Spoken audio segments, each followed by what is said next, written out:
नमस्कार प्यारे साथियों, आपका स्वागत है हमारे YouTube चैनल ग्लांस एकेडमी पे। आज की इस वीडियो में हम डिस्कशन करेंगे रीट 21 यानी रीट 2021 के लिए अपर प्राइमरी क्लास 6 to 8 के लिए टॉप 30 MCQs जो सोशल स्टडीज से संबंधित होंगे। इससे पहले भी हमने 2-3 प्रैक्टिस सेट डाल दिए हैं अपने चैनल पे। आप हमारे वहाँ पे चैनल पे जाके विजिट करके देख सकते हैं और क्लास 1 to 5 के लिए भी हमने टेस्ट सीरीज चला रखी है, आप वहाँ से विजिट करके भी उनको देख सकते हैं। और अगर वीडियो अच्छी लगे तो वीडियो को लाइक कीजिएगा और अगर आप चैनल पर पहली बार आए हैं तो प्लीज़ चैनल को सब्सक्राइब जरूर कीजिएगा। इस तरीके की हम टेस्ट सीरीज हमेशा चलाते रहते हैं आपके लिए। तो चलिए हम शुरू करते हैं अपने पहले प्रश्न से। आपके सामने पहला प्रश्न है, महाभारत के लेखक कौन थे? कालिदास, वेदव्यास, तुलसीदास या कौटिल्य? तो इसका सही जवाब हो जाएगा बी, वेदव्यास जी जो है कि महाभारत के लेखक हैं। और कौटिल्य के द्वारा क्या लिखा गया था? तो अर्थशास्त्र लिखा गया था। क्या लिखा गया है? अर्थशास्त्र, जो मौर्य साम्राज्य के बारे में प्रशासन संबंधी, राजनीतिक गतिविधियों संबंधी जानकारी प्रदान करता है। प्रश्न संख्या 62 यानी सेकंड क्वेश्चन देखते हैं, लाल किला का निर्माण किसने किया था? अब यहाँ पर प्रश्न उठता है कि लाल किले तो दो जगह हैं, एक आगरा में भी रेड फोर्ट है और एक दिल्ली में भी रेड फोर्ट है। तो प्रश्न में हमें देखना होगा, अगर पूछता है दिल्ली का या आगरा का तो आंसर अलग अलग होंगे। और देखते हैं ऑप्शन क्या दिया हुआ है। देखिए यहाँ पे शेरशाह सूरी भी दिया हुआ है, हुमायूं का भी नाम दिया हुआ है और अकबर का भी नाम दिया हुआ है और शाहजहां का भी नाम दिया हुआ है। तो इस प्रश्न का उत्तर देखिए, इस प्रश्न का जो उत्तर होगा, आइए तो हम इसका दोनों आंसर देख लेते हैं। देखिए इसका अकबर भी उत्तर हो जाएगा और शाहजहां भी हो जाएगा। अब आपके प्रश्न में आएंगे कि देखिए अकबर ने जो बनवाया था, ध्यान दीजिएगा, वो आगरा में बनवाया था और जबकि जो शाहजहां ने बनवाया था वो दिल्ली में बनवाया गया था। तो इसके दोनों ही आंसर सही हो जाएंगे। लेकिन अगर मान लीजिए ये प्रश्न आपके एग्जाम में आ जाए और दोनों ही ऑप्शन हो तो आपको क्या चयन करना चाहिए? तो आपको शाहजहां चयन करना चाहिए, क्योंकि शब्द देखिए लाल किला लिखा हुआ है और सामान्यतः दिल्ली के लाल किले को लाल किले के रूप से जानते हैं और आगरा के लाल किले के लिए सामान्यतः रेड फोर्ट यूज किया था। वर्ड क्या कहता है कि आगरा का रेड फोर्ट। तो वहाँ पर जो है कि इंग्लिश वर्जन यूज होता है जो कि अकबर ने बनवाया, और दिल्ली में जहाँ से 15 अगस्त के दिन मोदी जी जो है कि भाषण देते हैं या भारत के प्रधानमंत्री के द्वारा वहां से संबोधन किया जाता है देश की जनता को, उसको दिल्ली का लाल किला कहा जाता है। तो इस आधार पे आप शाहजहां को ज्यादा प्रेफरेंस देंगे और अकबर को सेकंड नंबर पे।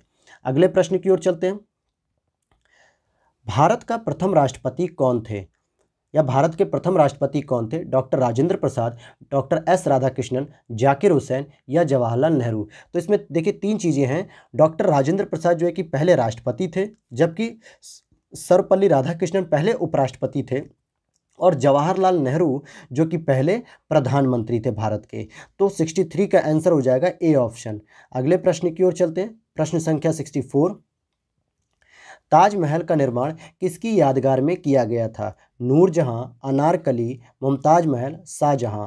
तो सी ऑप्शन इसका सही हो जाएगा। शाहजहां ने अपनी चहेती पत्नी जो थी, उनकी प्रेमिका मुमताज महल की याद में ताजमहल का निर्माण कराया और ये ताजमहल कहाँ पर है? आगरा में है। अब ये तो बहुत बेसिक क्वेश्चन था, लेकिन इससे संबंधित जो दो प्रश्न और पूछे जाते हैं उनको भी आप समझ लीजिए। ताजमहल जो है कि सामान्यतः हुमायूं का जो मकबरा बनाया गया है उसको जो है कि ताजमहल का पूर्ववर्ती कहा जाता है। यानी ये माना जाता है कि हुमायूं के मकबरे को ही आदर्श समझकर, आदर्श मानकर ताजमहल की स्ट्रक्चरिंग की गई थी। और इसी से एक और प्रश्न है कि औरंगजेब ने अपनी बीबी जो है कि रानी उदौरिया के नाम पर औरंगाबाद में क्या बनवाया था? वहां पर भी एक जो है कि ताजमहल बनवाने का प्रयास किया, जिसको बीबी के मकबरे के नाम से जानते हैं। तो यहाँ से तीन प्रश्न निकले कि शाहजहां ने अपनी प्रेमिका मुमताज महल की याद में आगरा में ताजमहल बनवाया, और दूसरा हमने क्या देखा कि ताजमहल की भद्दी नकल कही जाती है बीबी के मकबरे को, जो औरंगजेब ने अपनी पत्नी के लिए औरंगाबाद महाराष्ट्र में बनवाया था। और इसी के साथ जो हुमायूं का मकबरा था वो ताजमहल की पूर्ववर्ती संरचना कहलाती है। चलिए अगले प्रश्न को देखते हैं, 65 को, यदि कोई व्यक्ति दूर की वस्तु देखने में सक्षम नहीं है तो वह निम्नलिखित में से किस रोग से ग्रस्त है? देखिए दूर की वस्तु नहीं देख पा रहा यानी निकट की वस्तु देख पा रहा है, तो ऐसे में वह व्यक्ति मायोपिया से परेशान है। किससे? मायोपिया से, यानी निकट की वस्तु देख ले रहा है, दूर की वस्तु नहीं देख पा रहा है। अगले प्रश्न की ओर चलते हैं, क्वेश्चन नंबर 66 है, सर्वाइकल ऑफ द फिटेस्ट यानी सर्वाइवल ऑफ द फिटेस्ट वाक्य की रचना किसने की है? रिचर्ड मिशेल ने, हर्बर्ट स्पेंसर ने, अल्बर्ट मैकडोनाल्ड ने या चार्ल्स डार्विन ने।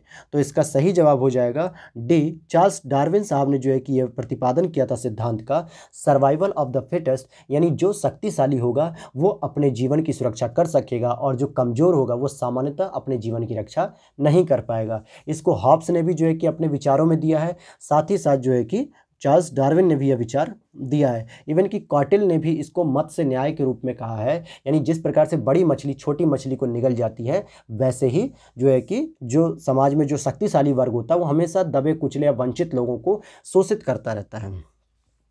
चलिए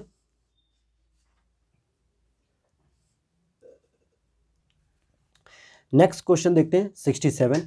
कोई साइकिल सवार किसी मोड़ पर घूमता है तो वह बाहर की ओर झुकता है, भीतर की ओर झुकता है, किसी ओर नहीं झुकता, या इनमें से कोई नहीं। अब इसका प्रश्न सामान्यतः आप लोग स्वयं दे सकते हैं, क्योंकि ऐसा कोई भी व्यक्ति नहीं होगा जिसने साइकिल कभी जीवन में चलाई ना हो। मैं ऐसा मान के चलता हूँ 99% लोगों ने साइकिल चलाई है, और वो अपने अनुभव से ही बता देंगे कि जब भी वो किसी मोड़ पर साइकिल को मोड़ते हैं तो सामान्यतः अंदर की ओर या बाहर, अंदर की ओर बल्कि झुक जाते हैं। किधर? अंदर की ओर झुक जाते हैं। अगले प्रश्न की ओर चलें, 68 प्रश्न पे। संविधान के किस अनुच्छेद के अधीन भारत के राष्ट्रपति राष्ट्रीय आपात की घोषणा करते हैं? आर्टिकल 356, 352, 123 या 370।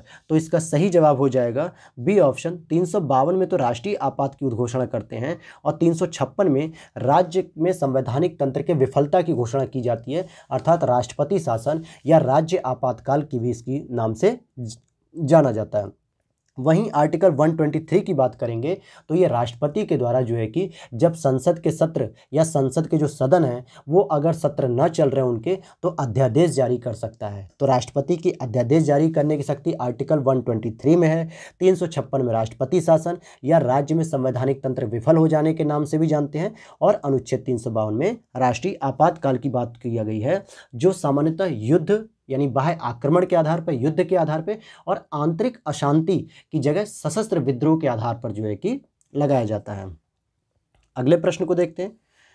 वर्ल्ड ट्रेड सेंटर पर पहली बार कब हमला हुआ था? 26 जनवरी 1993, 11 सितंबर 2001, 7 अगस्त 1998, 13 नवंबर 1935। तो देखिए वर्ल्ड ट्रेड सेंटर पर जो पहली बार हमला हुआ था वो 11 सितंबर 2001 में हुआ था, और जिसके लिए अमेरिका के द्वारा या पूरी दुनिया या यूरोपीय समाज के द्वारा ओसामा बिन लादेन को इसका आतंकी घोषित किया गया था या इसका जिम्मेदार ठहराया गया था। प्रश्न संख्या 70 को देखते हैं। मानव के शरीर में सबसे छोटी ग्रंथि कौन सी होती है? लीवर, थायराइड, पिट्यूटरी या लार ग्रंथि? तो 70 का सही जवाब हो जाएगा सी, पिट्यूटरी ग्रंथि सबसे छोटी ग्रंथि होती है। प्रश्न संख्या 71। सोरा या साल्ट पीटर जो बारूद बनाने में काम आता है, इसका रासायनिक नाम क्या है? तो इसका रासायनिक नाम है सी ऑप्शन, पोटेशियम नाइट्रेट के नाम से इसको हम जानते हैं। प्रश्न नंबर 72।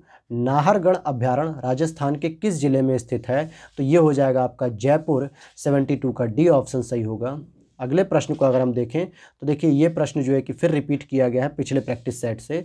भारतीय मानक समय ग्रीनविच माध्य से 5.5 घंटे आगे है। ईरानी मानक समय भारतीय मानक समय से 2 घंटे पीछे है, यानी कि 3 घंटे हो गया इंग्लैंड से आगे। 3.5 घंटे ग्रीनविच टाइम जो लंदन से होकर गुजर रही है रेखा, उससे आगे है। कौन सा देशांतर ईरानी मानक समय का निर्धारण करता है, जबकि मानक समय रेखा 82.5 डिग्री ईस्ट द्वारा निर्धारित किया जाता है? तो इसका सही जवाब हो जाएगा ए, 52.5 डिग्री ईस्ट। अगले प्रश्न की ओर चलते हैं हम। प्रश्न संख्या 74 में भी दिया हुआ सूची इनको मिलाना है। देखिए अब हम बात करें अगर प्रश्न संख्या 74 की, तो इसका सही जवाब क्या होगा? देखिए तमिलनाडु में क्या होता है, अब इसको देखिए एक मिनट। देखिए यहाँ पर हो जाएगा, तमिलनाडु की बात करेंगे तो ये तो पोंगल होता है यहाँ पर तमिलनाडु में। पश्चिम बंगाल में अगर हम देखेंगे तो डेल पूर्णिमा होती है, और अगर केरल की बात करेंगे तो ओणम होता है, और असम की बात करेंगे तो बिहू होता है। इस तरीके से इसका सही जवाब हो जाएगा डी ऑप्शन 5, 4, 2, 1। अगले प्रश्न को देखते हैं।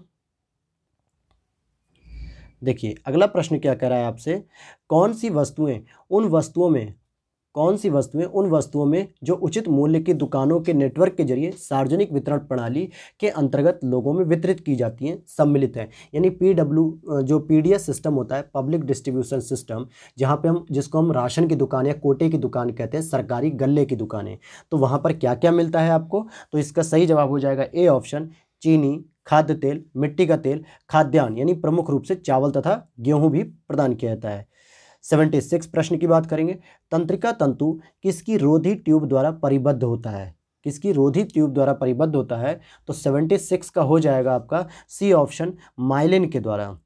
प्रश्न संख्या 77 को देखते हैं हम। सदा ए सरहद बस सेवा द्वारा जोड़े गए शहर कौन से हैं? अलीगढ़ अमृतसर, या दिल्ली लाहौर, सुचेतगढ़ सियालकोट, या श्रीनगर मुजफ्फराबाद। तो 77 का हो जाएगा बी, दिल्ली लाहौर की जो है कि बसें जोड़ी गई हैं सदा ए सरहद, जो कि किसके समय किया गया था ये शुभारंभ? ये अटल बिहारी वाजपेयी जी की गवर्नमेंट में किया गया था ये इनिशिएटिव। प्रथम राष्ट्रमंडल खेल कॉमनवेल्थ किस वर्ष आयोजित किए गए थे? इसका सही जवाब हो जाएगा ए, 1930 में। अगले प्रश्न को देखते हैं। भारत में प्राचीन काल में अचार बनाने के लिए किस प्रकार के रसायन का उपयोग सुरक्षक के रूप में नहीं करने की प्रथा थी? ऐसे अचारों को खराब होने से बचाने वाले घटक क्या थे? तो इसका भी सही जवाब हो जाएगा ए, मतलब सी, नमक के द्वारा जो है कि इसकी सुरक्षा की जाती थी। प्रश्न संख्या 80, पुरुषों में रक्त क्षीणता यानी कि रक्त की कमी होना है किसकी कमी से होता है? तो इसका सही जवाब हो जाएगा सी, विटामिन B12 की कमी से रक्त क्षीणता होती है। प्रश्न है 81, किस सूफी संत ने 7 सुल्तानों का राज्यकाल किंतु वह किसी भी सुल्तान के दरबार में नहीं गया? तो देखिए, निज़ामुद्दीन औलिया, सोहरावर्दी, मोइनुद्दीन चिश्ती और शेख नासिरुद्दीन महमूद चिराग। तो इसका सही जवाब हो जाएगा ए, निज़ामुद्दीन औलिया साहब ने जो है कि 7 सुल्तानों का राज्यकाल देखा था, लेकिन वो किसी के दरबार में दरबारी कवि नहीं बने और ना ही किसी के दरबार में गए थे। और इन्हीं के जो शिष्य थे अमीर खुसरो, क्या नाम मैंने बताया? अमीर खुसरो, जिनको तबले का भी आविष्कारक जाना जाता है, और ये उत्तर प्रदेश के एटा में जन्म लिए थे। अमीर खुसरो ने भी 7 सुल्तानों का राज्यकाल देखा, लेकिन वो अलाउद्दीन खिलजी के दरबारी जो है कि थे, अलाउद्दीन खिलजी के दरबार में रहते थे। अगले प्रश्न को देखें तो देखिए, ये प्रश्न 2 तरीके से पूछता 7 सुल्तानों के लिए। एक जगह निज़ामुद्दीन औलिया होते हैं जो किसी दरबार में नहीं गए, दूसरी जगह अमीर खुसरो होते हैं जो कि अलाउद्दीन खिलजी के दरबार में रहते थे। प्रश्न संख्या 82 देखते हैं। वह कौन चोल शासक था जिसके शासनकाल में तंजौर के बृहदेश्वर मंदिर का निर्माण कराया गया था? बहुत बार यह प्रश्न पूछा जाता है। राजराज प्रथम, ध्यान दीजिएगा, राजराज प्रथम होगा इसका सी ऑप्शन। नेक्स्ट प्रश्न है, भारत में किस वर्ष बाल विवाह को गैर कानूनी घोषित किया गया था? तो इसका सही जवाब हो जाएगा ए, 1929 में। ये जो है कि शारदा विलास, हर विलास शारदा के द्वारा प्रयास करके बनवाया गया था, यानी इसको हम शारदा एक्ट भी कहते हैं। क्या कहते हैं? शारदा एक्ट भी कहते हैं, जिसमें सामान्यतः लड़कियों के लिए 14 वर्ष और लड़कों के लिए 18 वर्ष की उम्र निर्धारित की गई थी। अगले प्रश्न को देखते हैं। नीदरलैंड की संसद का क्या नाम है? इसका सही जवाब हो जाएगा B, statin general. Statin general जो है कि नीदरलैंड की संसद को कहा जाता है। अगले प्रश्न को देखते हैं। प्रत्यावर्ती धारा को दिष्ट धारा में क्या जो है कि परिवर्तित किया जाता है? प्रत्यावर्ती धारा को अगर हम दिष्ट धारा में परिवर्तित करते हैं तो इसके लिए किसका हम प्रयोग करते हैं? सी हो जाएगा इसका सही, रेक्टिफायर द्वारा जो है कि किया जाता है। प्रश्न संख्या 86 है। मुक्त व्यापार का अभिप्राय क्या है? मुक्त व्यापार का अभिप्राय क्या है? इसका सही जवाब हो जाएगा ए ऑप्शन, एक देश से दूसरे देश को माल का मुक्त संचालन होना चाहिए, यानी उस पर किसी भी प्रकार का कोई प्रतिबंध नहीं होना चाहिए। केवल जो शुल्क या जो टैक्स होते हैं, आयात शुल्क, निर्यात शुल्क, वो वसूला जाए, लेकिन किसी प्रकार का जो है कि ड्यूटी ना लगाई जाए एग्जाम करके, या उस पर प्रतिबंधित ना किया जाए उसके व्यापार को। अगले प्रश्न को देखते हैं हम 87। किसी कंपनी का वास्तविक मालिक निम्नलिखित में से कौन होता है? इक्विटी शेयर होल्डर, या कंपनी के संचालक, बियरर बॉन्ड होल्डर्स, या डिबेंचर होल्डर्स। तो इसका सही जवाब हो जाएगा ए, इक्विटी शेयर होल्डर्स। ये इकोनॉमिक का क्वेश्चन है। जो लोग इक्विटी रखते हैं, अर्थात कि शेयर मार्केट में यानी कि किसी कंपनी में शेयर खरीदते हैं और इक्विटी रखते हैं, तो वो जो है कि कंपनी के मालिक होते हैं। अगले प्रश्न को हम देखते हैं। इसमें पूछा जा रहा है आपसे प्रश्न देखिए कि सूची फर्स्ट और सूची सेकंड को सुमेलित कीजिए और दिए गए कूटों में सही उत्तर की पहचान कीजिए। तो अब जरा हम यहाँ पर बात कर लेते हैं, जरा देखिए क्या होगा इसका। यहाँ पे देखिए कूट दिए हुए नीचे अगली जगह पे, तो आइए हम यहीं से जो है कि इसका मिलान करने की कोशिश करते हैं। देखिए चलिए तो ये प्रश्न देख लेते हैं हम लोग। देखिए पंचायती राज व्यवस्था की अगर हम बात करेंगे तो इससे संबंधित बलवंत राय मेहता जी की समिति है, और चुनाव सुधार की बात करेंगे तो इससे संबंधित दिनेश गोस्वामी जी की समिति है, और सामुदायिक विकास कार्यक्रम की बात करेंगे तो ये 1952 में शुरू किए गए थे, और सहकारिता आयोग की बात की जाएगी तो ये केंद्र राज्य संबंध इससे संबंधित है। और 61वां जो संशोधन था वो 1988 में हुआ था, लेकिन 89 में जो है कि पब्लिश किया गया था, और इस 61वें संविधान संशोधन के द्वारा जो वोटिंग एज थी वो 21 से घटाकर 18 ईयर कर दी गई थी। कितनी कर दी गई थी? 21 से घटाकर 18 ईयर कर दी गई थी। चलिए तो ये थे इसके कूट मिलाए हुए, और अगले प्रश्न की ओर चलते हैं हम। आइए अगला प्रश्न देखते हैं। भारतीय संविधान के अनुच्छेद 312 के अंतर्गत किसका प्रावधान किया गया? अखिल भारतीय सेवाओं का, राज्यों में राष्ट्रपति शासन लागू करने का, या संविधान संशोधन की प्रक्रिया का, या उपयुक्त में से कोई नहीं। तो 89 का हो जाएगा ए, अखिल भारतीय सेवाओं का। और अखिल भारतीय सेवाओं में 3 प्रमुख सेवाएं आती हैं। एक होता है IAS, दूसरा होता है IPS, और तीसरा होता है IFS। तो ये 3 अखिल भारतीय सेवाएं इसमें शामिल होती हैं। और अगर हम बात करें राज्यों में राष्ट्रपति शासन लागू करने के लिए तो आर्टिकल 356 इसके लिए होता है। और अगर संविधान में संशोधन की जो प्रक्रिया होती है वो 368 में कहा गया, आर्टिकल 368। तो ये था आपका 89 का फर्स्ट ऑप्शन सही। और ये है हमारे इस आज की सीरीज का लास्ट प्रश्न। लेप्चा नाम की जो जनजाति है वो कहाँ पाई जाती है? तो वो पाई जाती है सिक्किम में। तो ये थे आपके टॉप 30 MCQs। चलिए दोस्तों, मिलते हैं आपको जल्दी ही नेक्स्ट स्लाइड के साथ या नेक्स्ट वीडियो के साथ।